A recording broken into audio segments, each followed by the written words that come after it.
Hello दोस्तों, कैसे हैं आप सब। उम्मीद करता हूँ कि सब अच्छे से होंगे। दोस्तों, आज हम भारत के एक ऐसे आइलैंड के बारे में बात करने जा रहे हैं जो पूरी दुनिया का सबसे खतरनाक आइलैंड माना जाता है।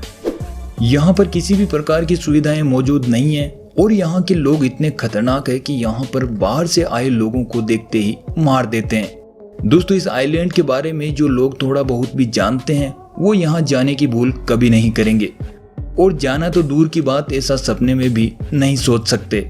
जी हाँ दोस्तों, यहाँ पर जाना किसी खतरे से खाली नहीं है और खतरों को देखते हुए सरकार ने इस आइलैंड पर जाना बैन कर रखा है। दोस्तों, वीडियो में आगे बढ़ने से पहले एक छोटी सी रिक्वेस्ट है कि अगर आपने अभी तक चैनल को सब्सक्राइब नहीं कर रखा है तो जल्दी से सब्सक्राइब कर लें और वीडियो को लाइक करना बिल्कुल ना भूलें।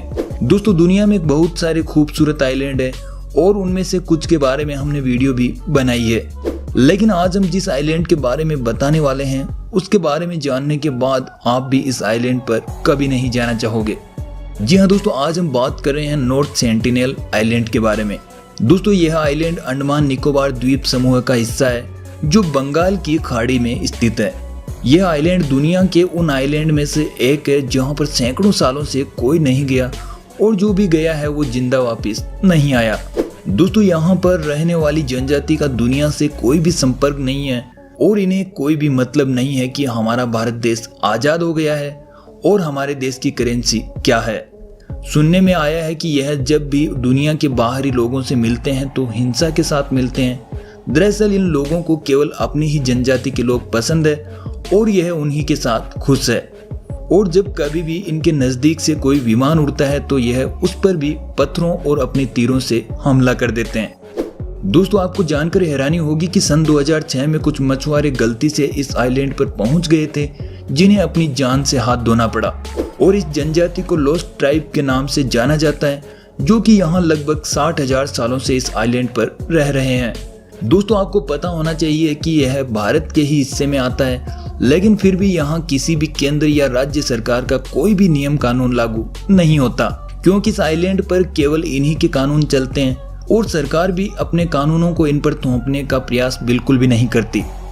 दोस्तों, एक बार जेल से भागकर एक मुजरिम इस आइलैंड पर पहुंच गया था जिसे यहाँ के लोगों ने मार डाला था, और दोस्तों इस जनजाति की भाषा के बारे में कोई भी नहीं जानता। इसी वजह से वहाँ के लोगों से बात करें उससे पहले ही वह लोग हमला कर देते हैं। एक दूसरे नाविक ने बताया कि वह एक बार गलती से इस आइलैंड के पास पहुंच गया था, तभी उसने देखा कि आइलैंड के किनारे पर कुछ लोग तीर कमान और भाले लिए हुए खड़े हैं।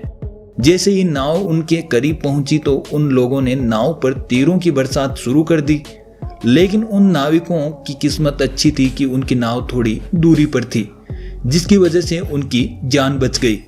दोस्तों, आपको पता होगा कि सन 2004 में भयंकर सुनामी आई थी जिसके कारण अंडमान निकोबार द्वीप समूह को भारी नुकसान उठाना पड़ा, लेकिन इस आइलैंड पर रहने वाले लोगों के साथ क्या हुआ यह पता करने के लिए जैसे ही सरकार ने सेना के कुछ हेलीकॉप्टर से जायजा लेने की कोशिश की, तभी वहां के लोगों ने हेलीकॉप्टर पर तीरों से हमला कर दिया। दोस्तों, इस आइलैंड पर रहने वाले लोग खेती नहीं करते, क्योंकि अगर यह खेती करते तो इस आइलैंड पर जंगल कम होते। यहाँ के लोग खाने में सिर्फ जंगल के जानवरों का मांस और फल ही खाते हैं। दोस्तों, इस आइलैंड पर एक भारतीय मनोवैज्ञानिक TN पंडित यहाँ पर जाकर आ चुके हैं। BBC न्यूज पर इन्होंने अपनी इस कहानी के बारे में बताया था टीएन पंडित इस आइलैंड पर 1973 में गए थे, जिसके बारे में उन्होंने बताया कि हम उस आइलैंड पर गिफ्ट के तौर पर बर्तन, मटके, नारियल, चाकू और हथौड़े जैसे लोहे के औजार लेकर गए थे। इसके साथ ही वो ओंग जनजाति के 3 पुरुषों को भाषा समझने के लिए साथ लेकर गए थे और उन्होंने बताया कि जब वो वहां के लोगों से मिले तो वह गुस्से भरे चेहरे के साथ लंबे धनुष और तीरों से सशस्त्र होकर उनसे मिलने आए।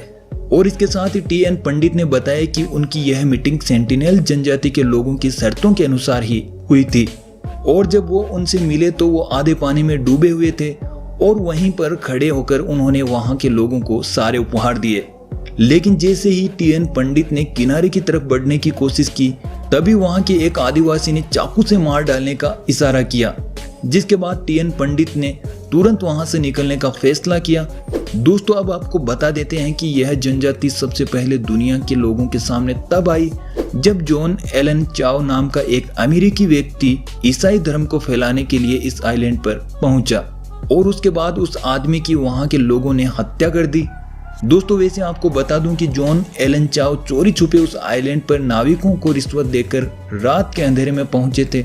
उसके बाद वो नाविक अगले दिन जैसे ही उस आइलैंड के नजदीक वापस पहुंचे तो उन्होंने देखा कि उस आइलैंड पर एक लाश लटकी हुई है और उस नाविक का कहना था कि यह लाश किसी और की नहीं बल्कि जॉन एलन चाओ की ही थी। इसके साथ साथ दोस्तों आपको बता दूं कि टीएन पंडित के अलावा इस आइलैंड पर मनोवैज्ञानिक मधुमाला चट्टोपाध्याय नाम की एक भारतीय महिला सन 1991 में अपनी टीम के साथ गई थी।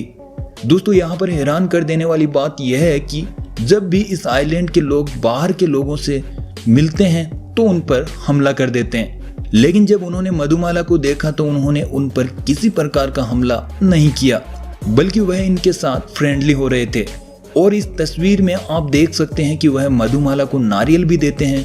दोस्तों आपको बता दूं कि लगातार 6 सालों तक मधुमाला अंडमान निकोबार द्वीप समूह की सारी जनजातियों पर रिसर्च करती रही और उन्होंने कई किताबें भी लिखी है जिनमें ट्राइब्स के बारे में कई बातें खुलकर सामने आई है।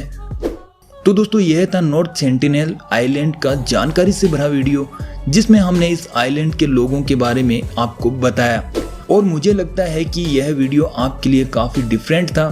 उम्मीद करता हूं कि यह आपको पसंद भी आया होगा। इसीलिए दोस्तों आपसे एक छोटी सी रिक्वेस्ट है कि कमेंट करके जरूर बताएं कि आपको वीडियो में दी गई जानकारी कैसी लगी और आगे भी क्या आप इसी तरह के इंटरेस्टिंग फैक्ट्स के साथ दुनिया की शेयर करना चाहते हैं। ऑफ कोर्स आपका जवाब हाँ होगा।